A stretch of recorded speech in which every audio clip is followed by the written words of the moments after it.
Mannimarco's fascination with necromancy is clear, but his motives are confusing, even more so concerning Molag Bal and the Planemeld. One of his followers, Vastarie, devoted to Azura and Sotha Sil, joined forces with Mannimarco under the same banner of shared objectives, to trap souls akin to capturing lesser Daedra. Their pursuit led Vastarie to Coldharbour, where they believed their target led. She became the first to transport black soul gems from Coldharbour to Tamriel. These gems were ideal for their mission. They were compact, capable of containing even the most resilient of souls, and seemingly indestructible. While Vastarie endeavored to reproduce these black soul gems, Mannimarco's ambitions clashed with hers. His aim was to harness their powers for personal gain, whereas Vastarie sought to refine them with ethical considerations, influenced by her allegiance to Azura. Fearing Mannimarco's intentions, Vastarie fled, continuing her research on her own. She eventually perfected the Sigil Geode, an alternative to Black Soul Gem, intending to use it for ethical communication with the captured souls, recording their knowledge. However, when she approached Venus Galerian of the Mages Guild to share her discoveries, his moral code led him to abhor her methods.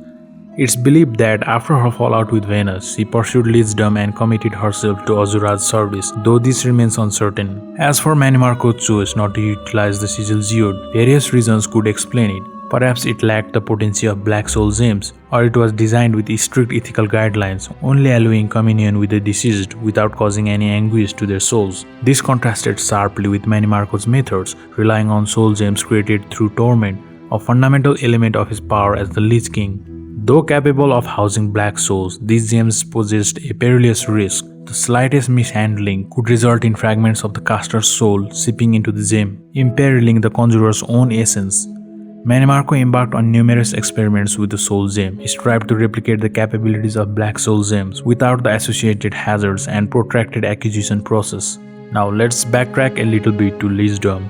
A necromancer aiming for this transformation seeks to amass numerous souls, and the more agonizingly extracted their souls are from their host, the more potent the necromancer becomes. This aligns with Mannimarco's research on soul-shriven, individuals whose souls were seized by a Daedric force and tormented eternally until they descended into a feral state. Soul gems containing these remnants differ significantly. They possess the potential to empower mundane items with enchantments or fuel remarkably potent spells. Should a soul-shriven manage to escape, their growing resentment and anger, coupled with their inherent power, amplify the potency of the soul gem trapping them. Now, my speculative theory stems from Mannimarco's fascination with Molag Bal and his attempt to mantle him. It's due to the immense potential Molag Bal's realm held for Mannimarco as a necromage. Necromancy typically involves manipulating mortal souls and reanimating their bodies. Molag Bal, known as the Harvester of the Souls and the purported creator of the soul gems, intrigued Mannimarco for these very reasons. The coveted black soul gems, essential for necromancy, are located deep within Coldharbour, Molag Bal's realm in Oblivion. However, Mannimarco's fascination with Molag Bal and his domain extended far beyond mere gem acquisition. The soul damned within Coldharbour held a distinct allure for Mannimarco, because the process yielded black soul gems of unparalleled potency, unlike any other method. Moreover, the soul-shriven exhibited remarkable strength as servants. They endured injuries to an extent far surpassing that of living beings and could toil for extended periods, outlasting the points where a living slave might collapse from exhaustion. However, despite their endurance, the demise of a soul-shriven resulted in complete annihilation, leaving no trace of its essence in Aetherius, smiting the Daedra in the process. Adding to the Coldharbour's advantages, the destruction of a soul gem in this manner enhanced the power of the realm's master. For Mannimarco, this epitomized the pinnacle of power, a realm housing enduring thralls capable of creating the most potent black soul gems. Furthermore, even after their destruction, the empowerment of the domain's master continued. And following the events of the Warp in the West, the Order of the Black Worm pioneered a more accessible method of creating black soul gems using the ritual of the Revenant, which we will delve deeper into in a short while. Following the Warp, the Order ceased to recognize Mannimarco as the King of the Womb. Instead, he had ascended to become the god of the wombs in their eyes. They believed he had transformed into Necromancer's moon, the Revenant, destined to save them from the Day of Reckoning.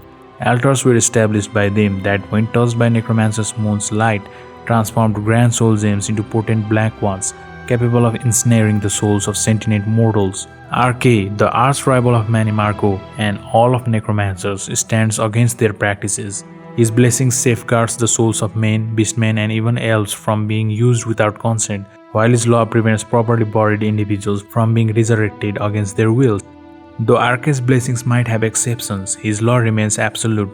The Necromancer's moon evades exactly that, by eclipsing Arce's influence every 8 days by withholding its light from Norn for 24 hours. It helps Necromancers evade Arce's domain over the deceased.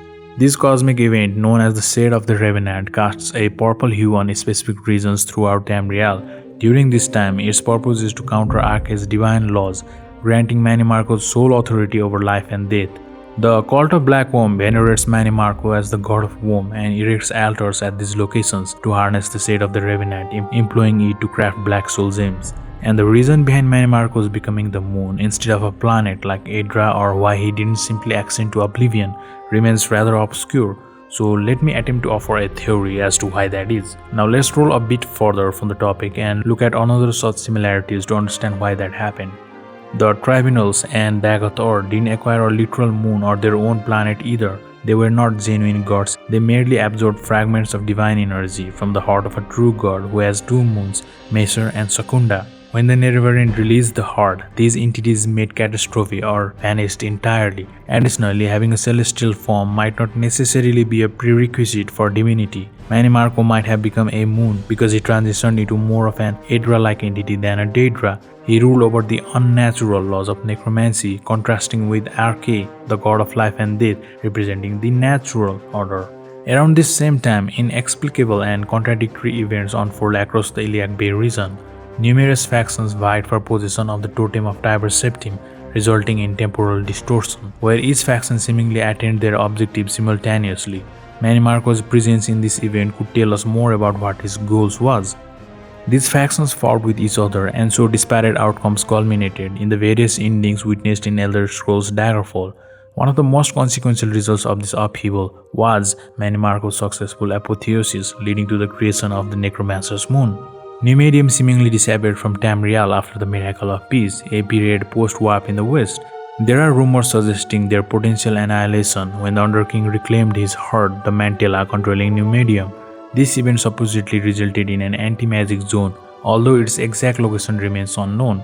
Amidst this chaos, the enigmatic agent who found the totem of Tiber Septim also vanished. Mannimarco is said to have endured the infamous and catastrophic dragon plague known as the Middle Dawn. During the tumultuous period, he reportedly gained knowledge referred to as his mystery from the Marukathi Selective.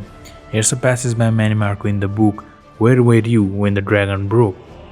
The three thieves of Morrowind could tell you where they were, so they're the High King of Alinor, who was the one who broke in the first place. There were others on this earth that could too: Izmir, Pelinal, Arnan the Fox, or should I say Arctus. The last dwarf would talk, if they would let him. Ask for myself, I was here and there and here again, like the rest of the mortals during the dragon break. How do you think I learned my mystery? The Marukathi Selective showed us all the glories of the dawn, so that we might learn, simply as above, so below. If Mannimarco indeed acquired his knowledge from the Marukathi Selective, it suggests that he harbored ambition of godhood for a considerable duration of time.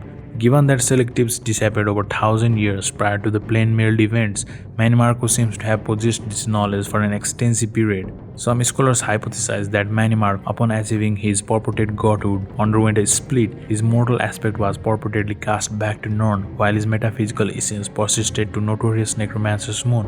In simple terms, Mannimarco's motive seems to permeate not just into lichdom, not just into eternal life, and not even just godhood, but into far more influential figure that might surpass conventional world conquering.